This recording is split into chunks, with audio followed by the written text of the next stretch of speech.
because it is a risky business, and you've got to mitigate or analyze and say, well, what's the proper margin to overcome those risks? You are listening to the Property Developer Podcast, your home for tips, ideas, and inspiration to help take your developing to the next level. Now here's your host, Justin Getty.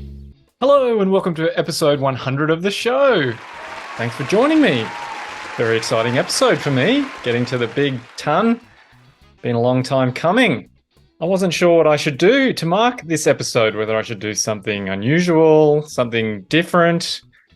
But I have decided to go with another awesome guest who I'm sure you're going to love. Probably a name that you are quite familiar with, although you may not know exactly who they are, but you will by the end of this episode. We'll get to that shortly, because I just wanted to take a moment of self-indulgence and reflect on 100 episodes and getting to this point in time. For those of you who might have been here from the very beginning, I started the podcast in 2015. And I did that to help share information and inspire people to take their developing to the next level, which I hope I might have done a little bit along the way. The messages that I get from people would suggest that some of you have been inspired to do just that. So that's very gratifying for me. So way back in 2015, when I started the podcast, I hadn't even finished my first project. My 20 townhouse project was still under construction.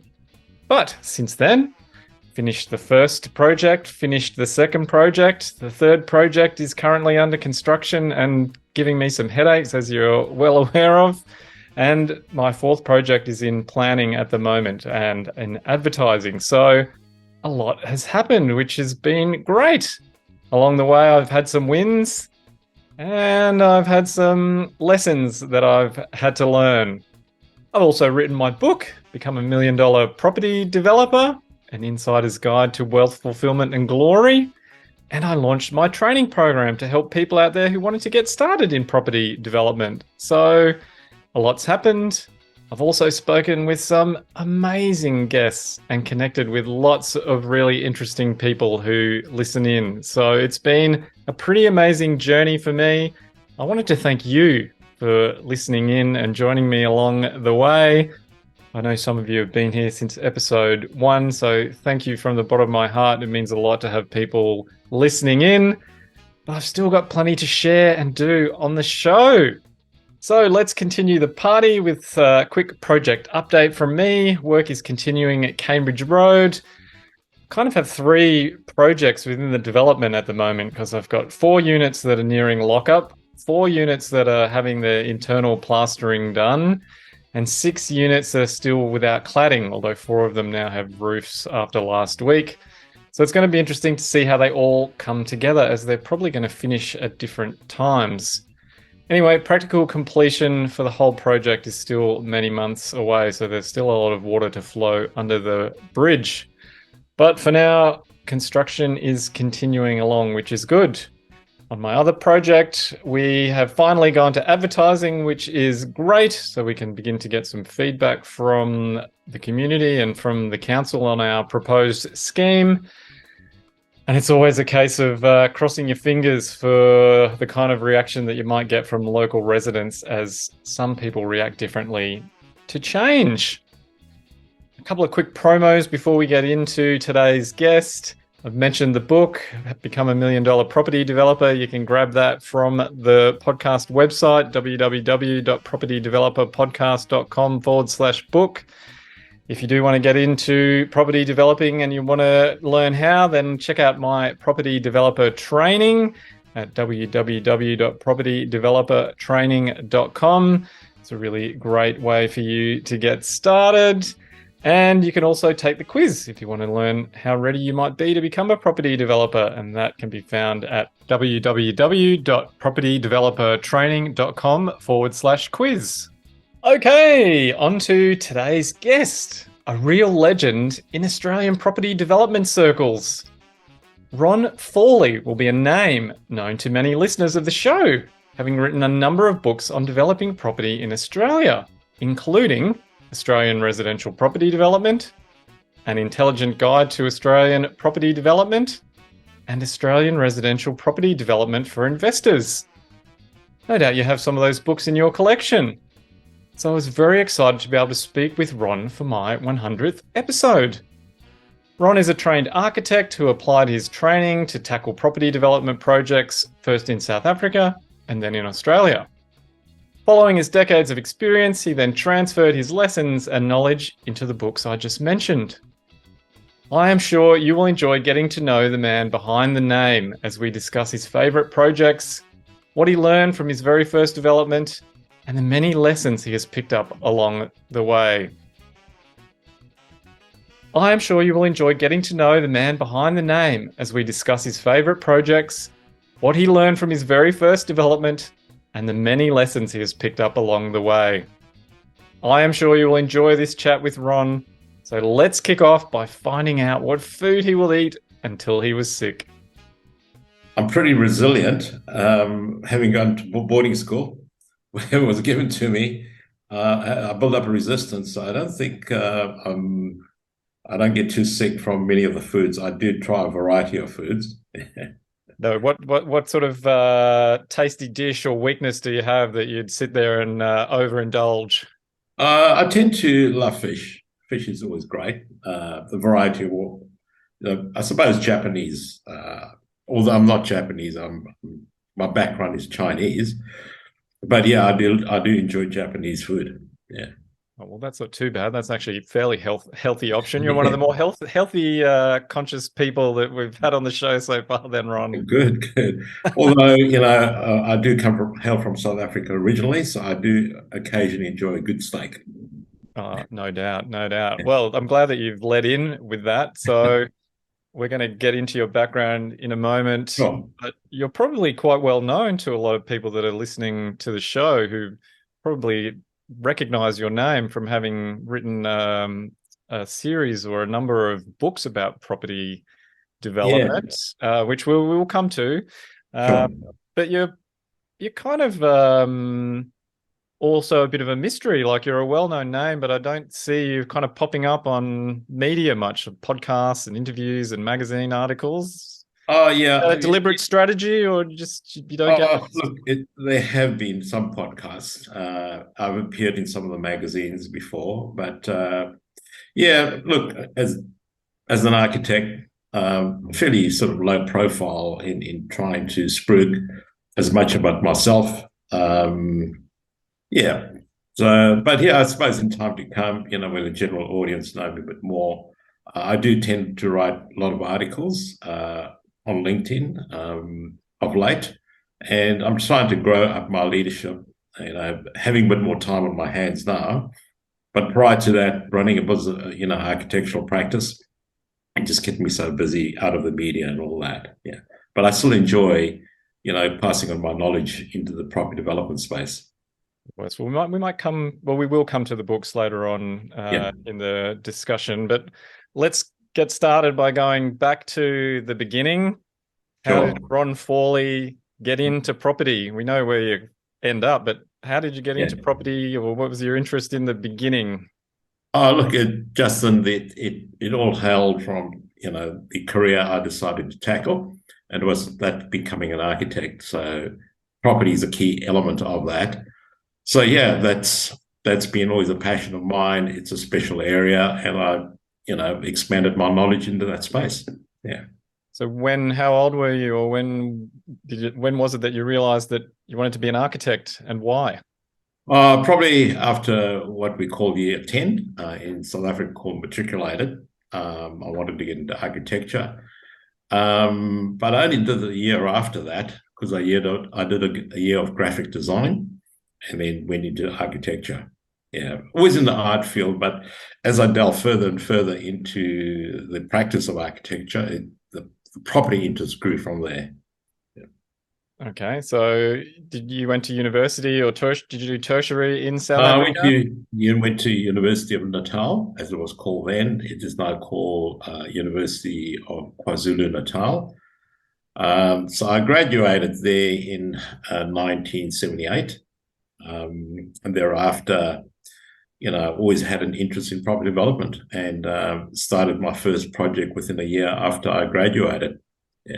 Well, tell us about that one. The very first project usually holds a special place in a Yeah, developer's look, heart. it was 15 townhouses. Yeah, did the design myself, obviously, but great lessons learned. When you're a young architect, it's all about the design and your passion of architecture. But yeah, look, it held well. Didn't make a huge profit per se, but there were extra elements that were put in, so your capital cost was a lot higher, so your margins were lower. But great lesson learned, and it's great to get your teeth into it, so you realize where the pitfalls are, and obviously thereafter a second project or third project, those lessons are learned, you take it forward. Yeah. Well, I thought my first project of 20 townhouses was pretty good, but 15 for you as an architect also very good. Why 15? What was it? That seems like Just quite a bit the to bite off. limitations of the property, obviously with zoning and the plot ratios and coverage limited the amount of townhouses. Yeah. Well, I think 15 is pretty good, but is that something that you did with a joint venture partner, or did you fund that yourself? How does a young Actually, guy my uncle, do that? my uncle was my financier. After graduating, you're a poor student, so you couldn't afford much. So he was my backer. Yeah. And I did the total development there on the name of a company. Yeah, that's a fantastic way to get some experience when you're a young architect and budding developer. Yeah, it's certainly, as I said, taught me a lot. Yeah, so what would you say some of the key lessons that you took away from that project, being very green and raw? Just don't let the emotions get the better of you. Property development is all about a commercial enterprise. It's a business. You're in for it to make a return or yield. But it's also a fine balance. You got to get the product right aesthetically, so that it does have appeal.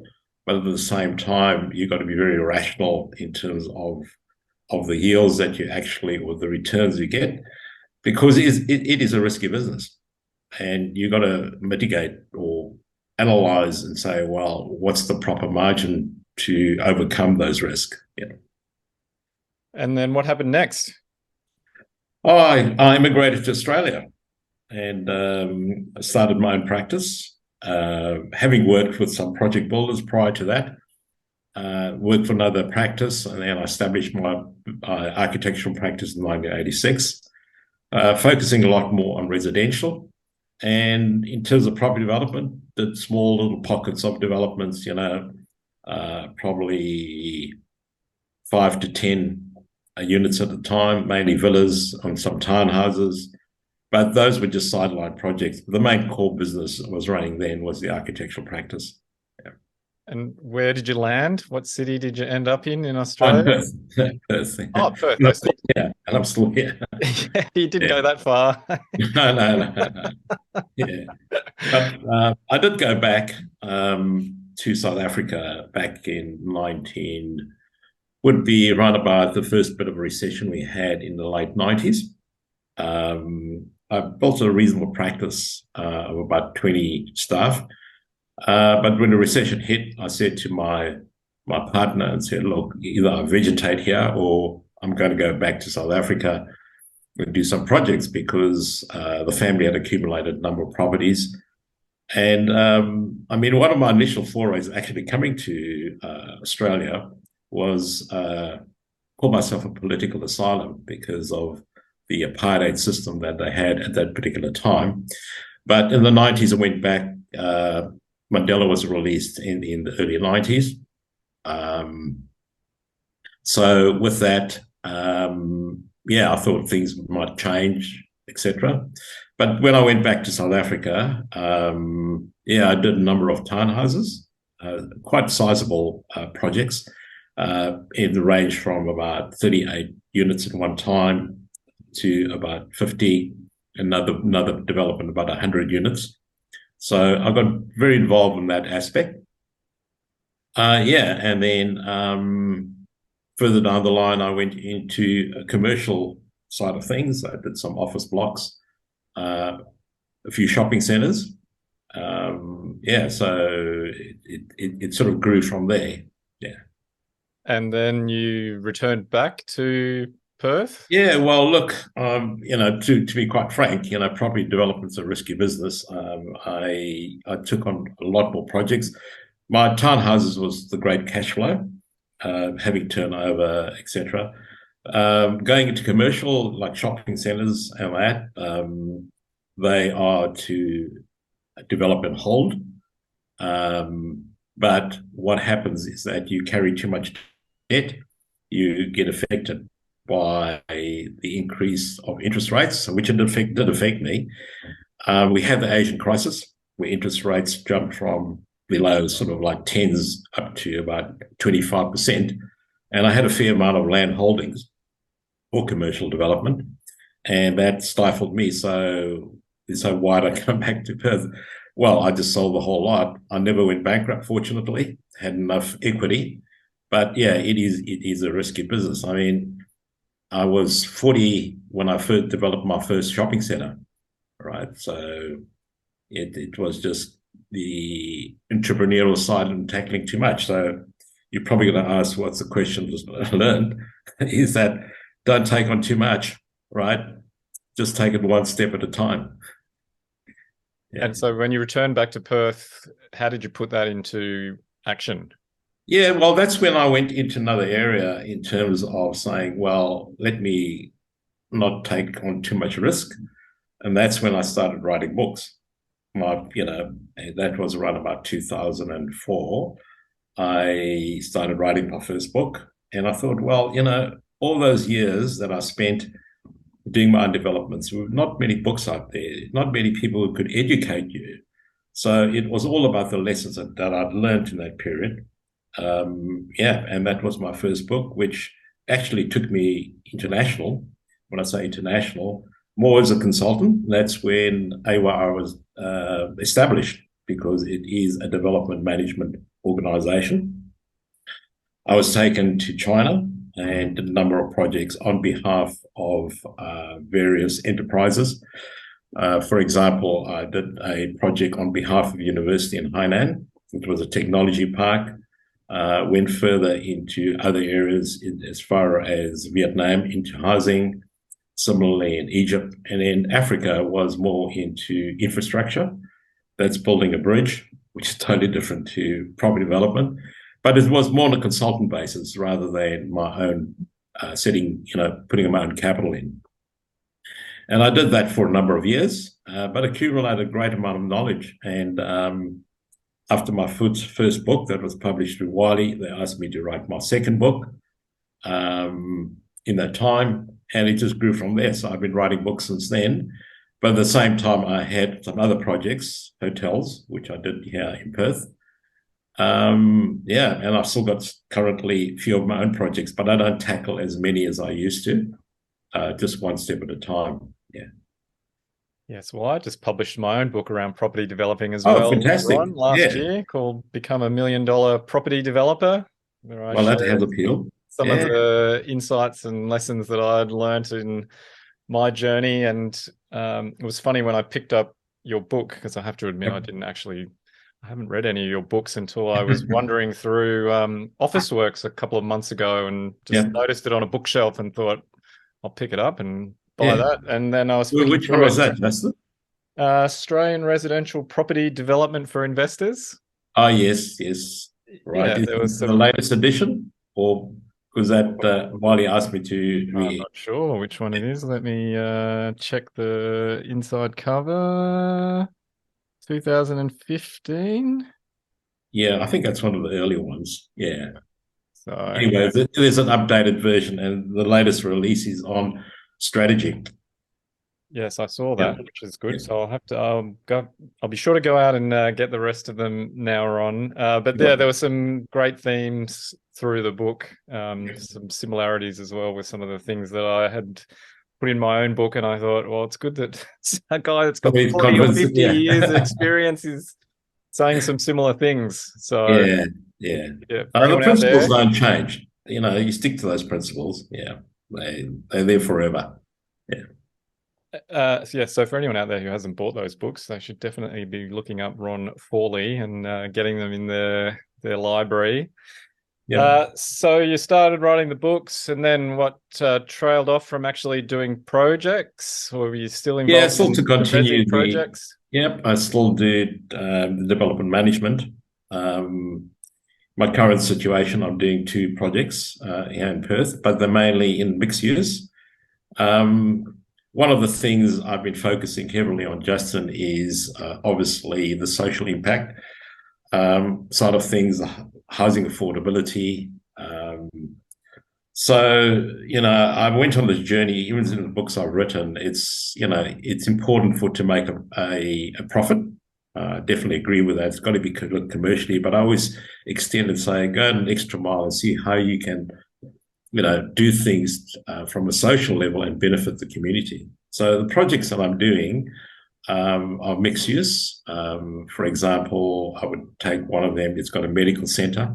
It's together with the NDI's hub. That's for consulting and for therapy. So the medical center is part of it. It has a social enterprise coffee shop where we teach people with disabilities how to be baristas and how to run a coffee shop. It's got about 5 SDA units, but predominantly it's a co-living development with about 82 beds mixed into 4-bedroom apartments and 3-bedroom apartments. It's a growing trend and the yields are far higher, but it goes further on sustainability. We obviously have a solar renewable energy supporting the development. And also, an interesting aspect is that we're incorporating a data center, a modular data center. It's an interesting aspect of increasing yields on the development, because all of a sudden you're putting a data center. It's more on a modular system because the income is not coming directly from the residents; it's coming externally. Mm-hmm. So the actual owner is paying rent for a very small area of 30 to 50 square meters, and it's based on a typical model that I'd used for shopping centers, and that's a base rent plus a percentage of turnover. So that certainly helps to improve the yields on a project, but it's got to be obviously a certain scale, something like your townhouses, where it's got a reasonable density, and obviously there's got to be a supporting demographic for a data center. So the whole aim is part of what we're doing now, and what I'm driving towards, because having been involved in technology, is that we are developing a reporting framework on ESG. So our aim is to create developments incorporating data centers that provide green data, right? Most data centers are using massive amount of fossil fuels. So the approach here is to say, well, if we decentralize them or we keep them in modular systems, we actually can now power them by renewable energy, right? Which means that instead of building, for example, in Perth, we've got a $600 million data center. It's going to take them about 6 years to actually show some yield or return. Whereas these can be incorporated in development, they're hidden away, right? They can put solar on the roofs and power these data centers. So you can build them in a short space of time and get a yield far better and quicker. I thought here I was thinking the data center was to store all the data from all the emails, the fan emails that you get from everybody. Well, don't worry. I'm sure that everybody gets that. Yeah. Yeah. And so tell me, what do you think you've learnt about yourself along the way, Ron? Oh, look, it's been quite a journey, Justin. The sort of the things that I've learned, and I do teach it. It's about knowledge. Knowledge is so important in property development, and that which leads that if you don't know enough, it doesn't give you many options, because at times, you got to take and look at a development and say, well, how can we improve the development, right? And without knowledge, you don't know what the options are. So even at this old age of mine, I do tend to learn what the new trends are. For example, while we're doing the ESG journey on reporting on the built environment, I'm working very closely with Curtin University on that, because that's going to become mandatory to all businesses, where we really got to report on ESG. And similarly, I'm writing articles, is your development ESG compliant? All right. So a lot of those things will come into play, right? So is that around energy sustainability guidelines? Yeah, they definitely are. Yeah. That's what it's about. Well, the ESG stands for environmental, social, and governance, right? So with that, obviously, because by 2030, it's been stated that by the federal government, they wanted to reduce the carbon footprint by 50%. So that will come as mandatory in time to come to actually do your reporting. The Australian listed companies are doing that already. And similarly, in many parts of the world, right, they've got to be ESG compliant and do reporting back to the authorities. Yeah. So anything else apart from knowledge? What else have you learned about yourself? Look, some of the tips I would say: focus and work on your own strengths, right? Always be in control, right? And then focus on things one at a time. As I said, don't tackle on too much. Try and complete it, because tackling too many projects, you're going to be invariably stuck with one, and you take the funds from one to the other, and that causes a problem. And mitigating your risk is going to be very key. And again, it comes back to knowledge. Without your knowledge about risk, you don't know how to mitigate those risks, right? And the most important element, I think, any developer or fledgling developers, is be ethical. Stick to your principles of ethics.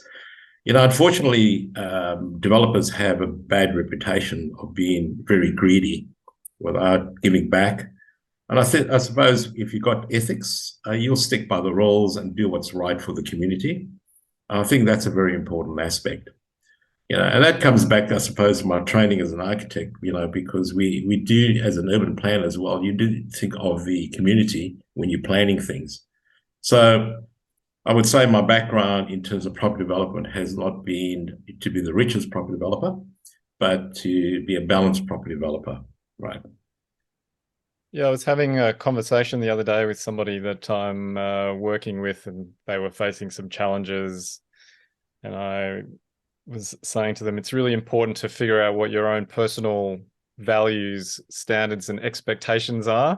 Sure. So that when you get into those difficult, challenging situations, you've got that North Star that you can refer to, and to help you stay balanced and focused, rather than being dragged down into or down to someone else's level when you don't actually need to go there.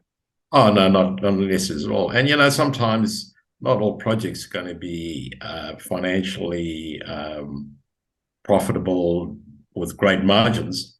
And sometimes you just break even. But the fact is that something that you can stand back and say that you're proud of, that you've given something to the community, from a design point of view, how it blends, how does your development blend within the environment?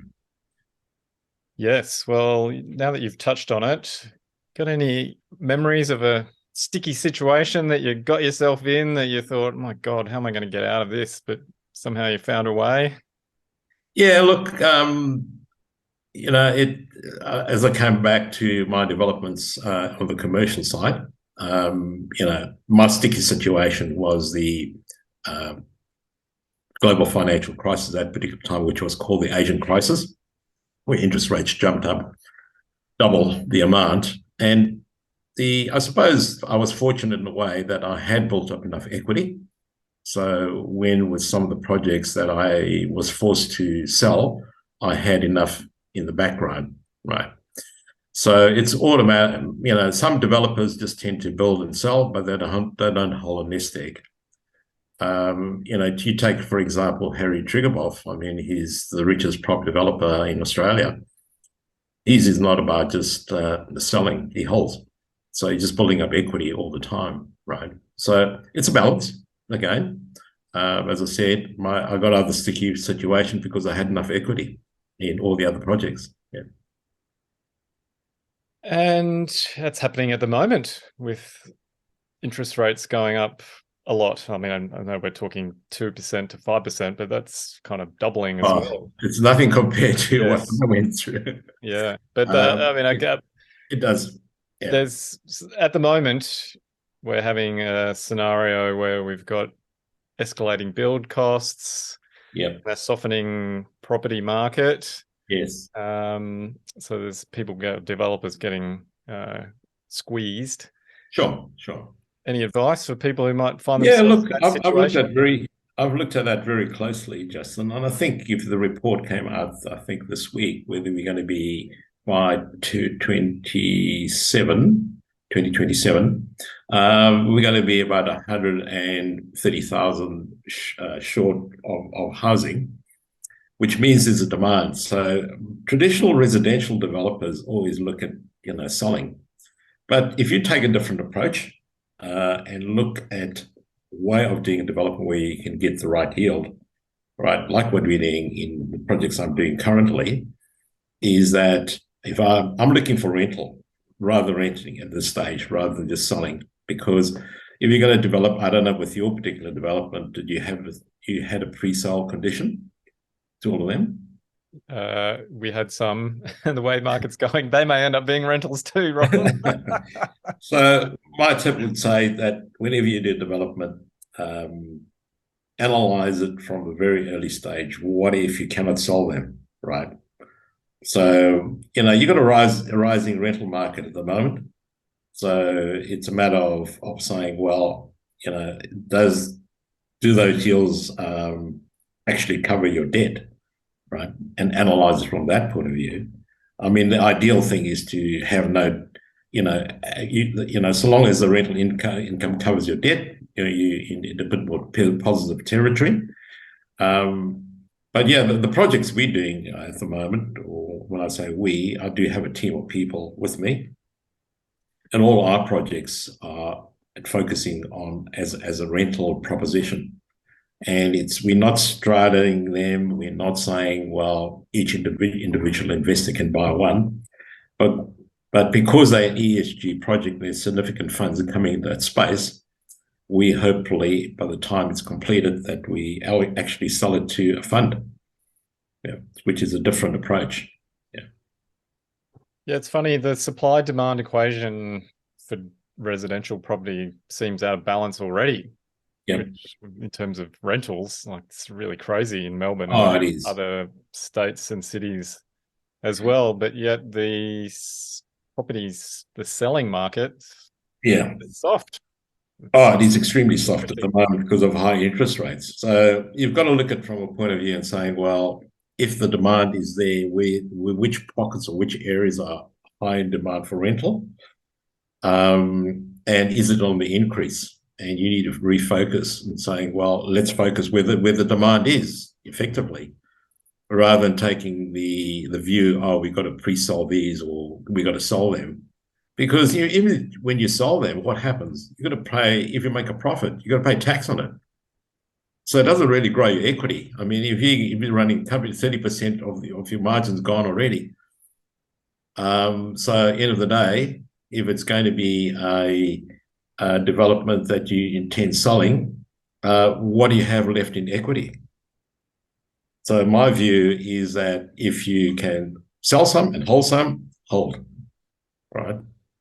Because that's part of your retirement package, because you're building up equity all the time, right? And when you go into your next development, say, the bank's always going to say, where's your other equity, right? That's covered in the book that I launched about 2 years ago, Fast Track to Passive Income. And that explains about the build and hold concept. Yeah, I think the banks look at that equity, Ron, as security that they can take when they need it. They look at everything, Justin. They look at your dog as well. Well, yeah, I've offered to throw my kids in occasionally on a deal as collateral or just as a bonus, but no one's taken them so far. Yeah, no, it's They want every bit of you. Don't worry about that. Been there, done that. What about a favorite project, Ron? You got a favorite child? Yeah, I would suppose again, I suppose it comes to your very first project. You stand back, it's still, when I travel back to South Africa, it's still there, it still looks good after so many years. Yeah, I suppose that's one of my favorite ones. It's like your first baby, your firstborn.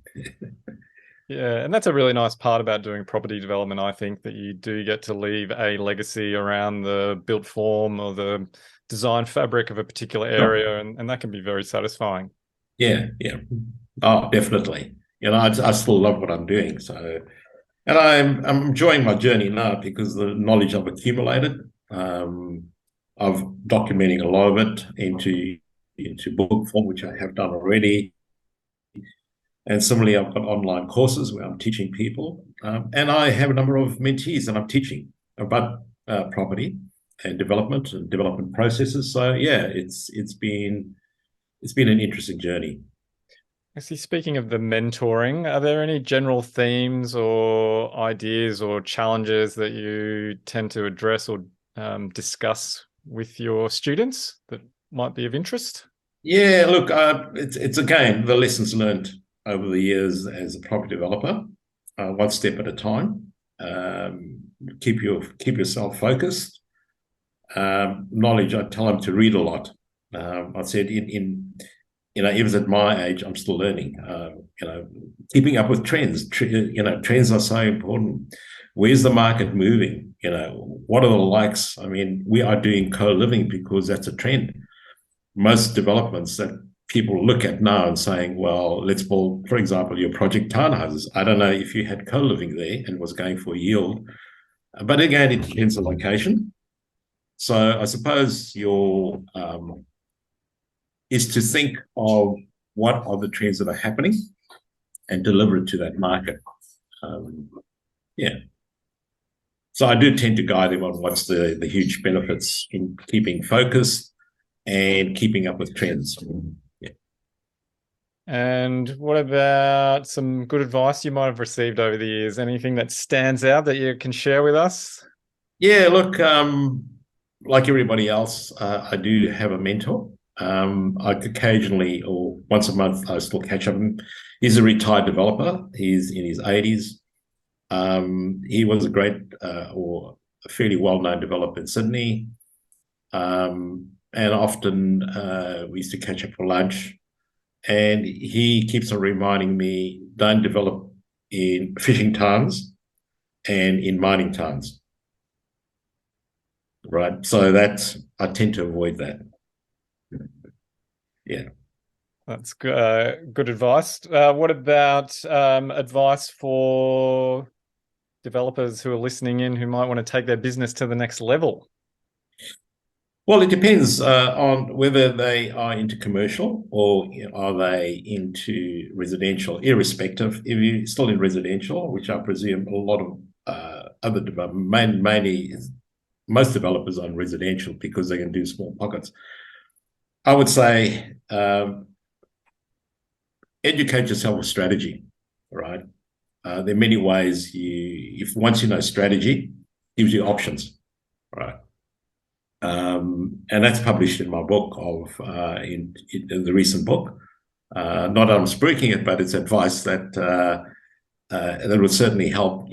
For example, how do you do joint ventures or syndications, right? There's the section that I cover, and I think it's also in the other book. It's about development economics. We don't speak about that. We go through the throes and just look at the numbers, but development economics is the whole process of developing. From the day you buy the land or purchase the land, you look at the economics behind that. It's all about that whole process of looking at every financial aspect of the development. Yes, well, I always encourage people to go and buy books, Ron. I think it's the absolute best investment you can ever make yourself in terms of the returns that you get on buying a book, reading it. If you get one idea from a $30 book or a $50 book, like It's How good it's is that?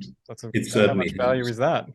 Yeah, it certainly helps. I remember writing one book, and I got an email from a developer in Queensland, and he wrote to me and say, "We were very, very lucky." He actually bought during the boom period, and he says, "Pure luck." After reading your book, I don't think what they did would have worked. So Actually, I'm going to ask you now, where can you get your books? Are they from your website, or I mean, I know you yeah, can get them online at I Amazon have or my wherever, own but website, which yeah. is ronforley.com.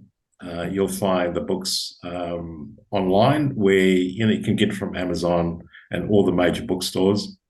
If they buy direct from you, you get all the margin, Ron. Yeah, well, you can buy some of them on directly. I think two of them, but the others are licensed to Wiley, so they have to run through that process. But the courses are online. There's 7 courses. It starts off from being a fledgling developer, gives an overview of property development. Then you can decide, do you want to go in residential, you want to go to commercial, because they're totally different approaches. And then from there, it covers 2 aspects of this part A and part B of residential, and that's the principles and processes of residential development. Then I go into specific asset classes. Like, for example, you're doing apartments, you're doing townhouses. There's sections on apartments, even to aged care developments, retirement villages. Those are all residential, but they are broken up, as I said, into asset classes. And then the second series of books is that if you go into commercial, the principles and processes is part of A. And then you go into asset classes, because I cover shopping centers, I cover hotels, industrial buildings, and other niche projects as well. So anything's related to commercial. And then there's 2 other categories. That's one of strategy, which is similar to the book, right?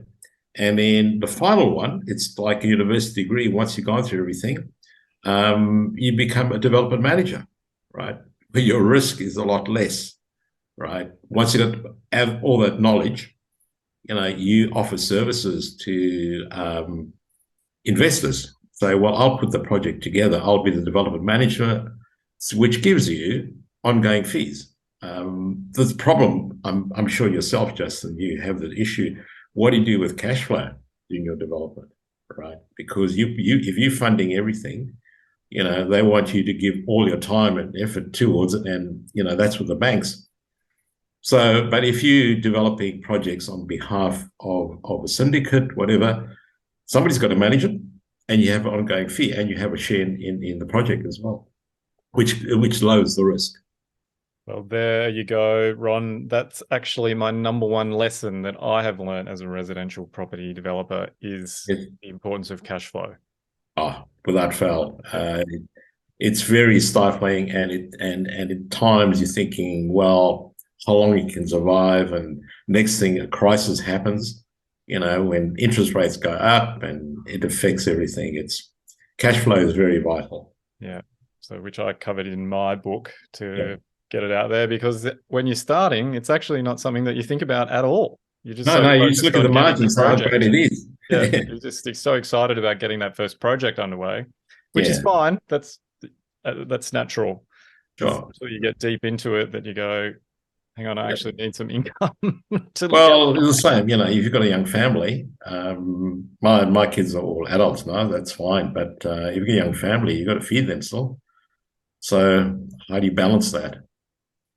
Yes, so cash flow, big lesson for people to take steps as early on as they can to try and find ways to bring cash into their business. Yeah. So think of being a property development manager. That's what it is. And the training that you just mentioned, is that also accessible from ronforley.com? Yeah. It's all in there's no book written on that last bit. It goes through how to write up your contracts, development management contracts, and all that. If you have the knowledge, why not? I mean, you're still getting part of the action, and you're sharing the spoils, but you're not taking as much risk, and it's helping your cash flow in the during the development phases, which could be very extended at times. Yeah. Yes, definitely a good idea to be the development manager or play the role of the development manager and get rewarded for that. I was talking to someone the other day about it. Yeah. You're bringing knowledge to the table, helping get a good result, and you should get rewarded for doing that. Oh, of course, it's difference between project management and development management. As project manager, you give them the goal and direction, and this has got to complete it in that space of time. But development manager, you've got to cover all aspects because you're managing the whole process, even to the point of how do you got to deal with lawyers, funders, banks. All that is part of the development manager's role. Yeah. Yes. And so your company, Ayr International, Yes. is something interesting behind that name, isn't there? Is that the name of your kids or? Oh no, as I said, AYR. So the history of that is that I was working at a particular time when I mentioned that I went international. I was working with another company called Air Logistics after the naming of the town of Scotland. And they were partners to fund a number of infrastructure projects. But I did all the marketing, etc., put up the website, and then none of that came to fruition. So I said, well, I registered the name, might as well continue with it. But I changed it from being a lowercase, capital A and then lowercase YR. I changed it all capital, and I changed it to action yields results. So it's stack. I said to one of my Singaporean friends who knew the previous company, and I said, oh, you changed the name. So yeah, it's AYR, action yields results. And he said, all year round. But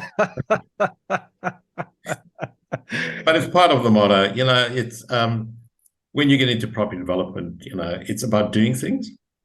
I mean, I have a number of staff members that just sit back and, waiting for things to happen.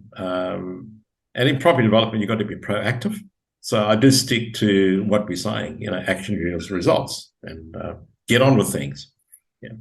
Well, and you also need to be flexible and adaptable, Ron. Maybe change things when you need to. Very, very much so. And unless you start doing things consistently and you're learning from it, as I said, it develops your knowledge and gives you a lot more options, right? Because at times when you get in sticky situations, you got to think, I'm going to get out of it, right? But without that knowledge, right, and you might be stuck and get very frustrated. Yeah. Yeah. Well, I think anytime you invest in yourself is just a great investment. Any kind of training, even if you think it's something that maybe you've done before, or a course that's only covering 60% of something that you want to cover, you're not sure about the other 40%. Yep. Well, what's the worst that can happen? You're going to learn something about something else, or a different perspective on the content that you thought you were going to learn about. Yep. And always, I've always been told, if you ask me, not from my mentor, but my parents, is that you've got 2 ears, one mouth. Listen twice, talk once.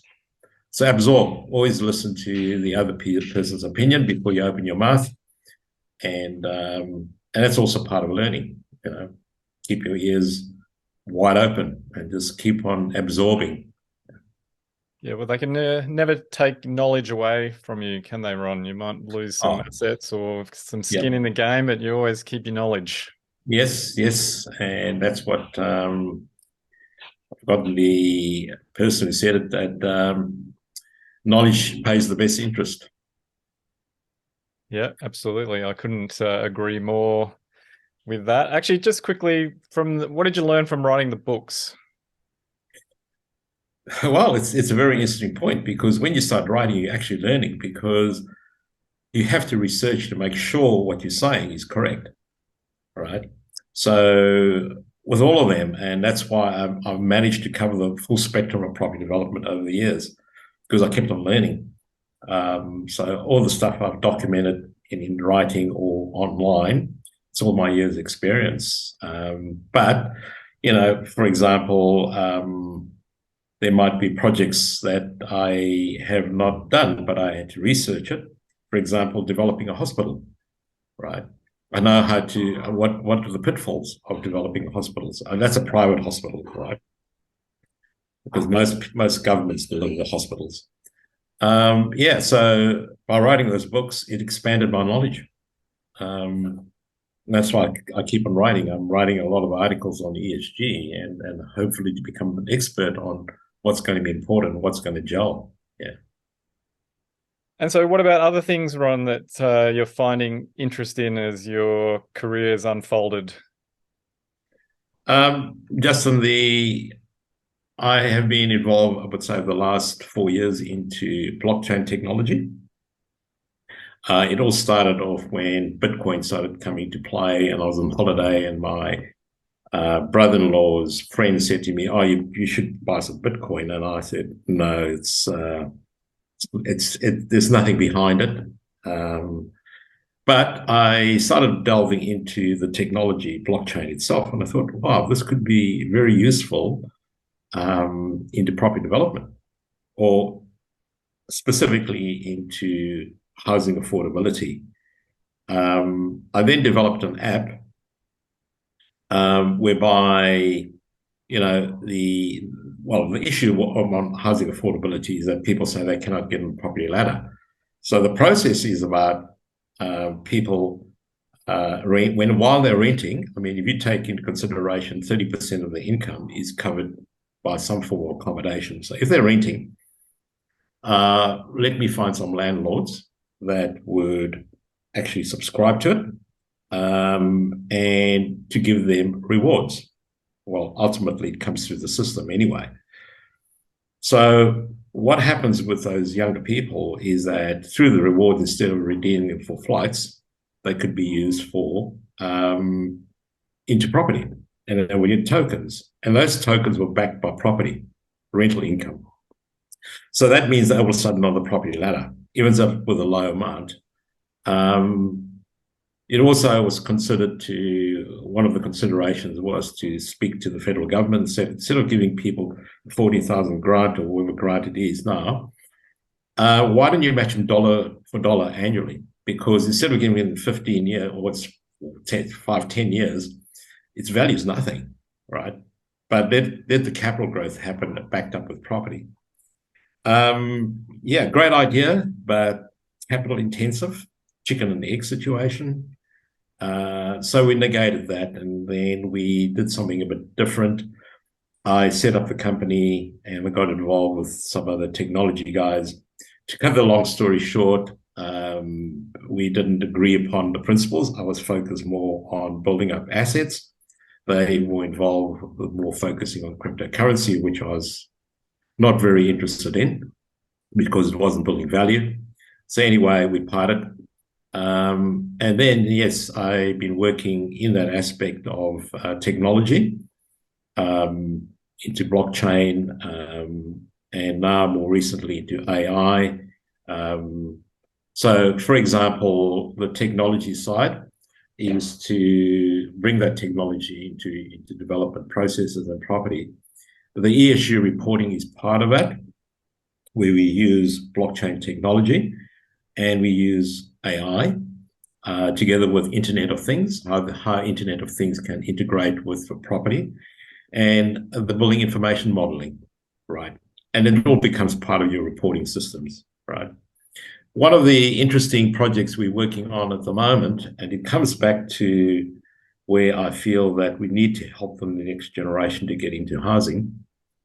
Most millennials that you speak to, they've got a view, we will never get into we'll never own a home, right? And similarly, I suppose Sydney and Melbourne, with the prices that are there and income stream, it's going to be always difficult. So what we've done using technology is that we're busy creating a platform, what we call a marketplace, like an exchange. But what we're creating is a NFTs, non-fungible tokens, right? Now, those are familiar with blockchain technology, and NFT has been predominantly linked with digital art, but it could be used for something totally different.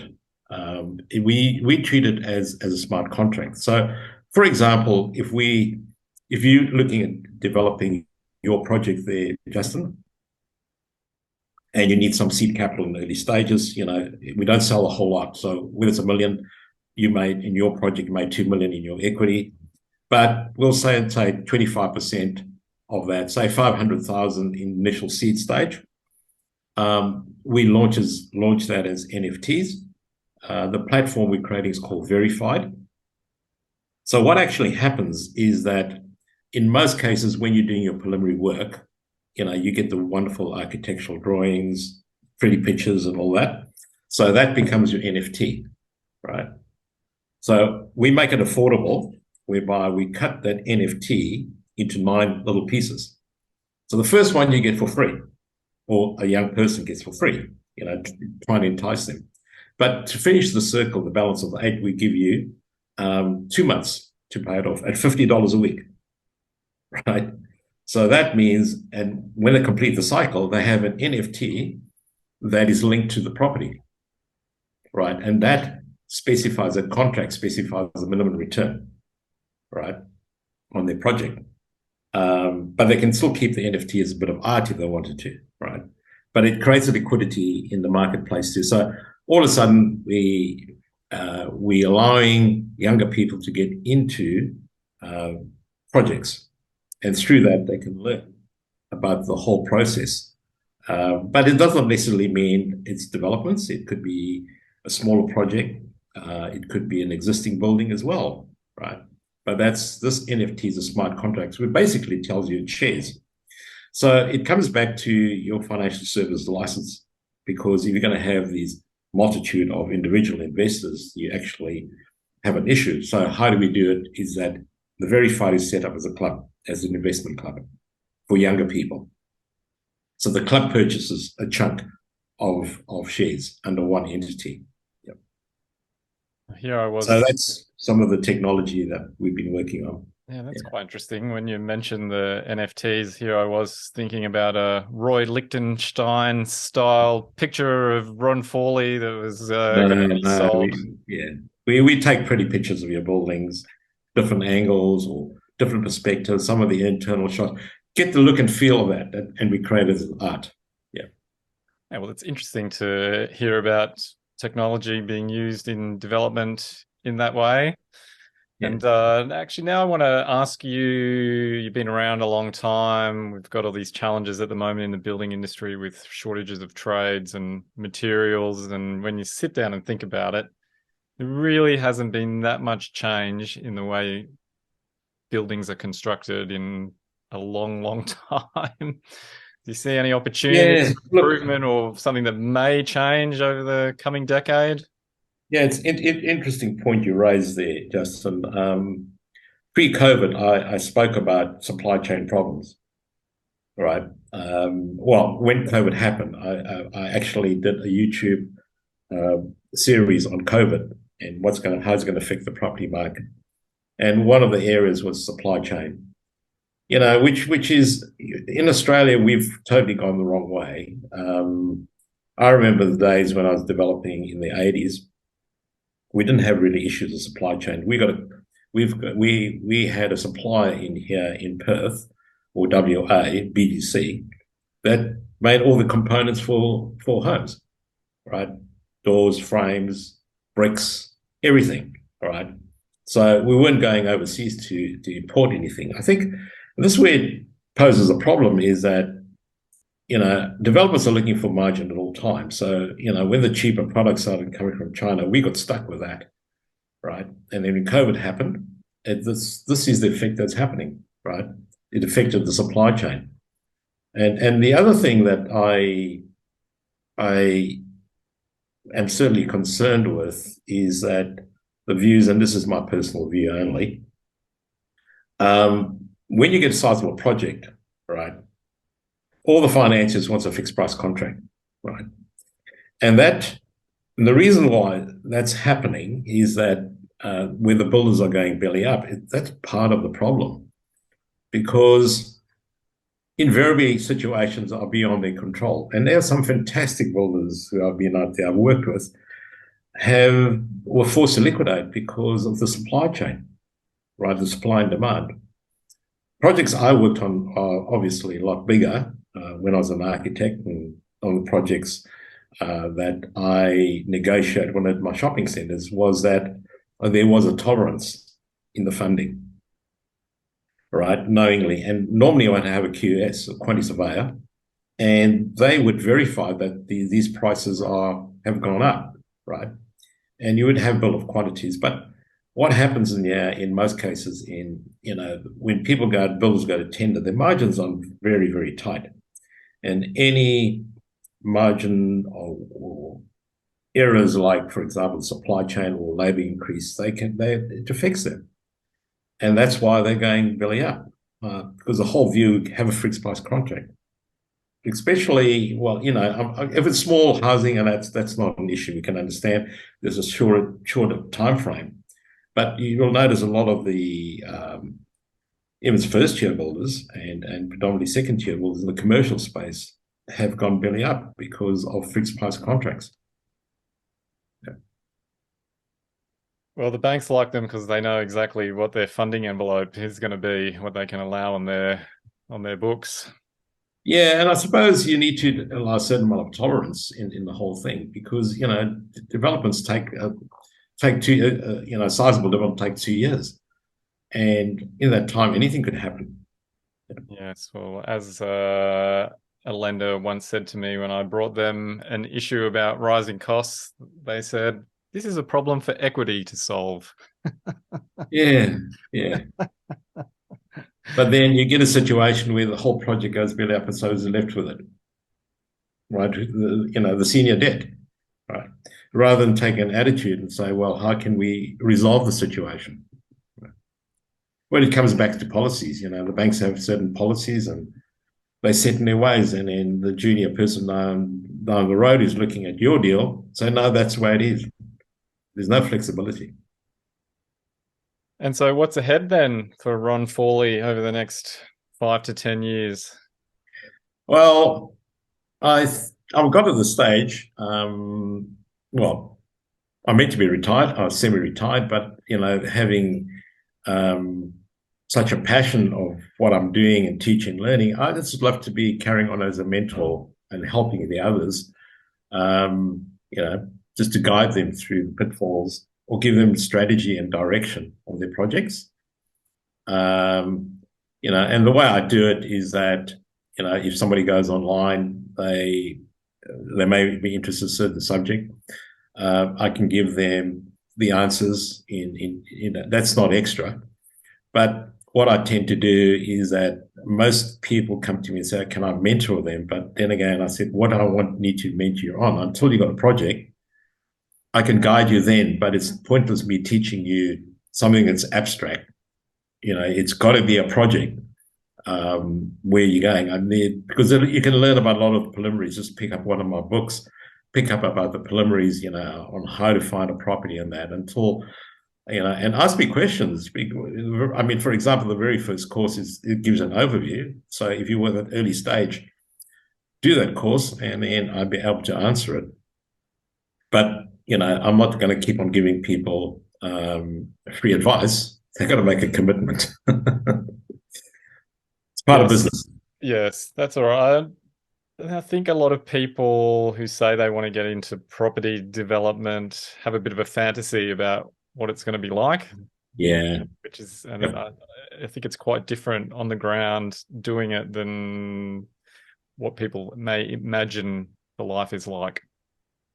Well, I suppose, most people look up at the successful property developers and they think, well, how do I get there? As long as I can get into it, I'm going to be rich. But as I said, it's a risky business. There are many risks that you're going to face, and how you're going to mitigate those risks, right? And that all comes back again with knowledge and understanding of it. But it's not an easy journey. Justin, I definitely agree with you. As you say, you've lost a bit of hair. I've gone grey. That's what happens with Indian property development. Yeah, I used to look like Fabio a year ago. Okay. Look at me. You got to be a movie star instead. Probably would have been easier, actually. Yeah. At times, anyway. Yeah. So where can people find out more about you, Ron, if they're interested? We've talked about ronforlee.com. Yes. That's the best place. That's the easiest. Right. It's just ronforlee.com, as simple as that. Yep, and then you can see what's available online. Get in touch with me.